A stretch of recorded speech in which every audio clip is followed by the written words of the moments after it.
บายดียินดีต้อนรับเข้าสู่การสาธิตการสอนในรายวิชาศิลปกรรมมื้อนี้จะพาน้องๆมารู้จักกับการจ้ำเม็ดเพื่อสร้างเป็นงานศิลปะแต่ก่อนอื่นน้องๆรู้บ่ว่าการจ้ำเม็ดเป็นจุดกำเนิดของเส้นนั่นเองพร้อมหรือยังถ้าพร้อมแล้วเราไปเรียนรู้พร้อมๆกันเลยในส่วนของอุปกรณ์ประกอบด้วยเจีย AC ซอดำยางลึบและบิ๊กตัดเส้นสีดำขั้นตอนทำอิฐเฮามาหางภาพที่เฮาจะแต้มลงใส่เจีย AC น้องๆสามารถเลือกรูปที่จะแต้มได้ตามใจเลยส่วนวิดีโอนี้แม่นเฮาจะเลือกเป็นรูปหมากไม้เป็นหมากเซอร์รี่การหางภาพคือการแต้มโครงสร้างของรูปที่เราจะแต้มแบบคร่าวๆเพื่อความถูกต้องของรูปทรงสำหรับน้องๆแนะนำให้ใช้สอหางภาพเพราะจะลืมออกง่ายในเวลาที่เราแต้มผิดพลาด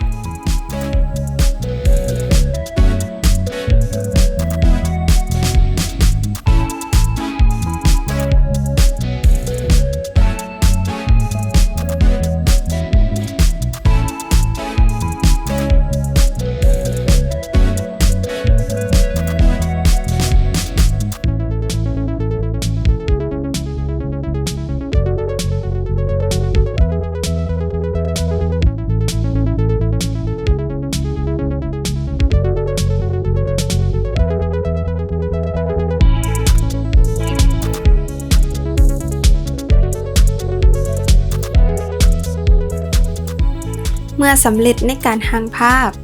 ขั้นตอนต่อไปก็เป็นการตัดเส้นเราจะตัดเส้นไปตามรูปที่เราจะแต้มการตัดเส้นคือการลืมคืนจากเส้นของรูปที่เราได้หางไว้เพื่อให้รูปมีความชัดเจนและถือว่าเป็นการเฮ็ดให้รูปภาพสมบูรณ์ขึ้นในขั้นทำอิฐ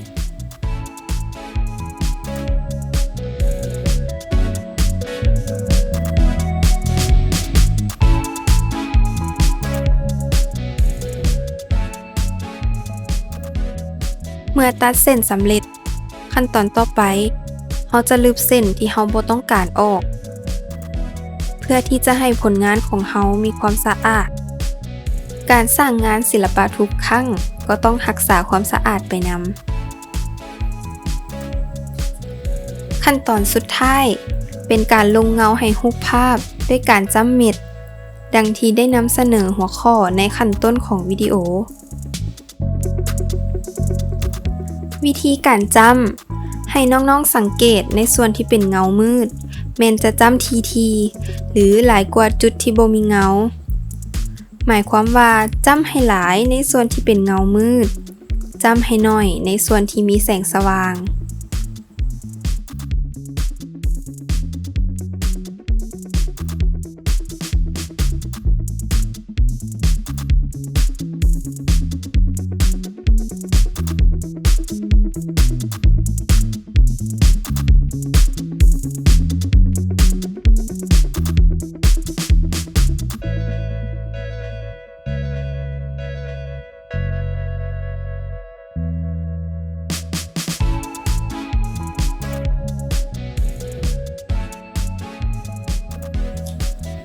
การจ้ำใบเราจะจ้ำให้หลายบอนที่เป็นสีเขียวของใบไม้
ำหรับหน่วยที่2ก็ให้ปฏิบัติคือกันกับหน่วยทำอิฐจนสำเร็จ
และนี่ก็คือผลงานที่สำเร็จจากการจำเม็ด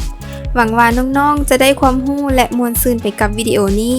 พร้อมทั้งมีผลงานที่สวยงามเป็นของตนเองขอขอบใจที่ติดตามแต่ต้นจนจบมาฮอดนี้ก็ต้องขอลาไปก่อนขอให้น้องๆตั้งใจเรียนและมีสติระวังตัวมันล้างมือให้สะอาดเพื่อห่างไกลจากพยาธิโควิด